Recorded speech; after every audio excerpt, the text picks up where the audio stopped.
I have previously recorded a review for some custom Dune minifigures. Since then, the official Lego set came out, so I made sure to pick those up for comparisons as well, because I have a new set of Dune minifigures today by Light Customs, as you can see there.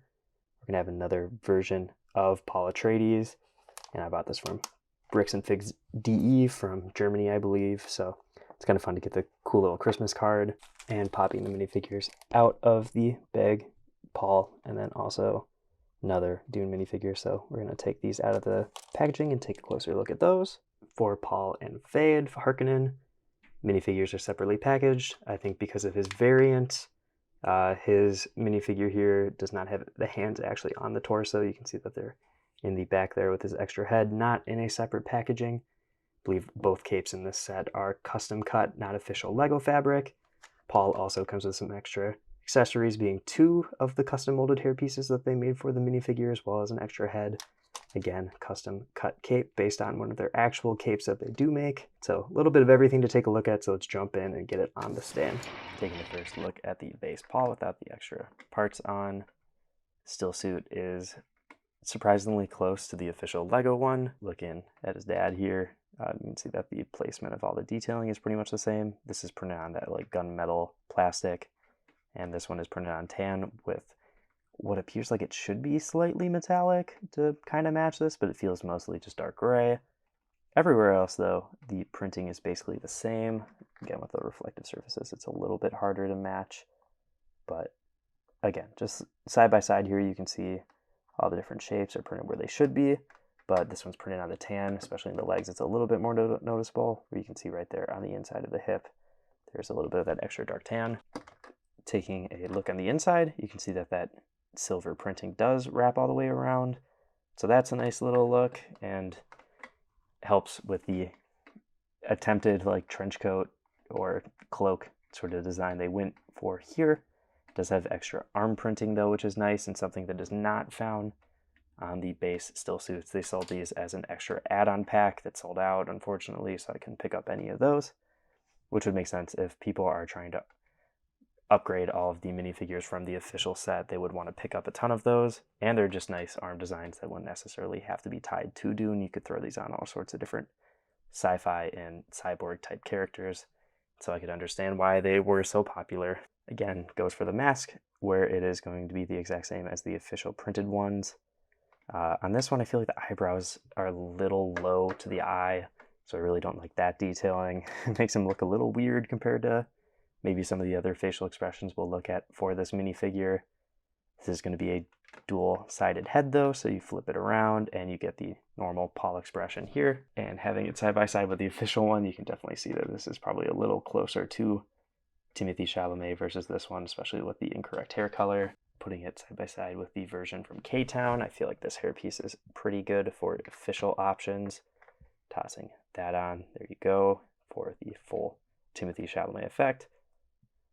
This version of the character is slightly based on the Denis Villeneuve version of the movies, but also definitely in the facial expression department is a lot closer to the older David Lynch version of the movies, but you can kind of see the different detailings here. This minifigure actually came out before the official minifigures for Dune, and it was pretty much the first company to actually do the Dune minifigures, which was kind of surprising since I feel like nowadays every single international customizer makes all the popular movie minifigures, but very good attempt and fits, I feel like, the Lego aesthetic pretty well. And I guess, well, we have this up here, comparing it to the official one. You can see that pretty much got all the designs where Lego did as well. You know, there's a little bit more detailing maybe on the leg printing here, but very good attempt, very accurate. So glad to see that this minifigure stood the test of time now that there are official versions. And we got a couple more head options on here that'll match this character a little bit better, so I'll toss those on quick. And this will be the hair that came with this minifigure, so I just threw on another one quick. You can see it's a lot more of a Kyle MacLachlan likeness here, but very cool to guess have both versions of the character from both movies in some way now, with the facial expressions especially. Flipping that around again for that mask look.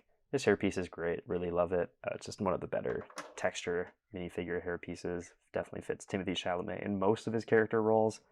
but we also have the custom versions, a cape and another face. So let's toss some of those parts on to get a better idea of what is the full package here. With the custom hairpiece on, I just want to say that it was a little bit tight getting it on. I did put on the head now with the spice effect without all the dirt on it. And I feel like this is definitely one of those minifigures where they could have saved costs by not doing the mold, since I don't know if I care for the likeness as much. Here's the K-Town one again with the blue eyes. I just think this hairpiece is perfect as an official piece compared to this one, where it just feels like it has a lot of extra height for no reason. And I forgot to point it out before I put the cape on, which is based on the Mandalorian cape, but it is a custom cloth piece.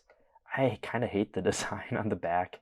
I feel like the line thickness is just weird, so the creases on the back of the cloak or whatever just don't really work for me.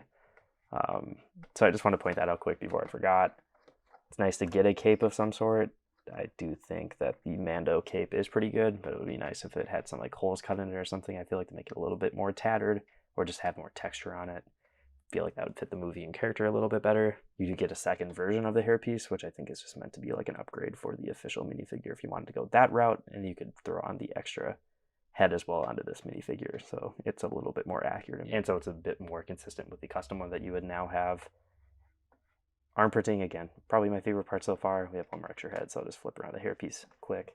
See if I can get this off on camera. Yeah, oh, I guess I did, so it could be tighter, I guess, so not an issue getting it off and on. Just feels a little tight, especially pushing it down. You can see there's a little bit of resistance there. And this is a shouting head, which would be fitting for multiple scenes in the movie, I feel like. Probably towards the end, when he fights the next character we'll take a look at. Only thing it's really missing is its blade. So you could grab one of the Lego knives, give it to him, and you could throw it in to fit with either the end of the first movie or the end of the second movie with both those scenes. Which, again, they had a tile that sold out, which said, "May my knife chip, whatever, blah, blah, blah." So for like 40-ish bucks, I'm feeling pretty good about this. It's nice that it is a version of the second movie, so if you have the official set and wanna, or even the K-10 one that is very much the first one with the clean suit, it's nice that you have this upgraded one with the more, again, cloak look. I guess I haven't pointed out there's like the nice little texture at the top there for where it's like tied together or whatever. Not a lot to complain about. I feel like, again, the back of the torso is a little goofy, especially when it's covered like that. Probably could have just left it off. The line thickness looks weird. I don't like it. And same for like the color of like the faux dual molded legs. I don't really know if it is metallic or not. It has to be, but when you look at it, it just looks like it's dark gray, which is fine. Especially when they're like right next to each other like that, you can see that there is just like that color difference, which isn't like super inconsistent from the look here, but that's probably the weakest point, honestly. I don't know if it would have been better to print the tan around. Maybe it would have been more expensive. They probably did it for a reason, so I'm not going to hate on them too much for it, but let's jump on to the next one. I can't quite remember. I did the intro for this video like a month ago or something, but I'm pretty sure Fade was goofy in the way that he had his arms off. I think that was just because of when they did the variant with him with the white skin, something with that, where some of the arms had extra printing on them. Sure. Very simple minifigure with just front leg printing, nothing on the side or anything, and torso just has the front and back with some arm printing. All of this with dark gray, so it's pretty much just one color printed on everything. I guess front of the torso would have the little bit of flesh as well. So kind of weird that this one is kind of the same price as Paul, because I feel like that one has more interesting stuff going on. I think the face looks pretty good with the lines for making his face seem a little bit skinnier. Mouth too. It is a bald character, so you get two different heads since there's nothing to cover the back one. And for that Austin Butler likeness, again, I think it is pretty good. The mouth definitely fits the character. Same with the eyes. I like that there's that little bit of dark tan under the eyes too to give it the sunken look. Make him look a little bit more evil. But nothing super exciting, I guess, going on. You know, there's just like some armor printing going around. I feel like it lines up pretty well for the front with like those side straps going there. But nothing really blowing me out of the water here or anything. Looks like there's a little bit of extra printing on the hip there as you bend the leg, so that's nice. So if you're going to even posing in different action poses, I guess, you have a little bit of extra printing showing as you do that. Like I said, extra head and a cape, we'll toss those on. And this is definitely the facial expression I feel like I'm going to pose them in. I did double check the prices of these because I wanted to make sure I was right. This one's more like 30 bucks. This one was more 45-ish. So I do feel like the prices are even for what you're getting with the amount of surfaces printed. Again, this is a more boring minifigure with less colors on a face though. Now with the teeth, you can see that those are a silver, and really liking just the way that this looks with the screen. I feel like this is a lot more thematic for the character, and again will fit the end scene here. If they're fighting each other, just need to grab another one of those knives somewhere in your collection or buy one from Bricklink or whatever if you can figure out a way to do that. Not a lot to say. Again, both faces on this are very accurate to the character, I feel like. If you want the more stoic look here, I feel like you could definitely use these for, at least this one, for other characters, like the Addams Family or something if you wanted to. Screaming one's going to be a little bit harder to fit into something, but it's got a kind of a mutant look, so I'm sure some people could figure out something for it. But it's really nice that you can pick this one up, and you can also pick up Paul to have kind of the set there. Again, very simple here, one color. The printing that is there is nice. Feels like, again, line thickness feels a little off on it looking at it, but you know, you get like the shoe printing. There's little details on here to appreciate. Let's go to some comparisons and the final verdict. I think I briefly mentioned it in the review. I am surprised that more people haven't tackled Dune. I would say now that Lego has made an official Lego set, maybe it's a little less appealing for custom companies, but I remember how excited I was to pick up this K-Town set of 2 minifigures when they originally released that a couple of years ago. Probably one of the first purchases I made from their company, at least that I reviewed, and seeing a more detailed version from another company now. Another one that I was an early supporter of, Light Customs here. It's just great to see more representation, especially of characters that didn't make it into the official set.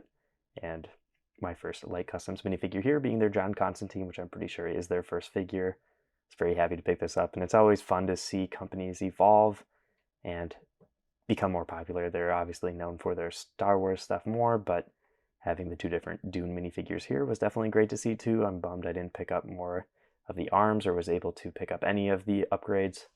And I guess I just remembered I said I would switch out the arms onto one of the official suits, but I think you could kind of get the picture of what it would look like since the torso that they made for Paul is basically just the official still suit. And I've already kind of compared the Pauls, but Chani from the custom to the official is also very accurate. Obviously they have the molded scarf piece here for her instead of the printed version that K-Town went for, and the still suit for the women characters. They made a slightly different print to make it a bit thinner, but it was really amazing to see Lego tackle this, and custom companies are obviously very capable of matching the Lego style or even going above and beyond, especially in this case here with the extra printing on the arms, a little bit of extra printing on like the toes.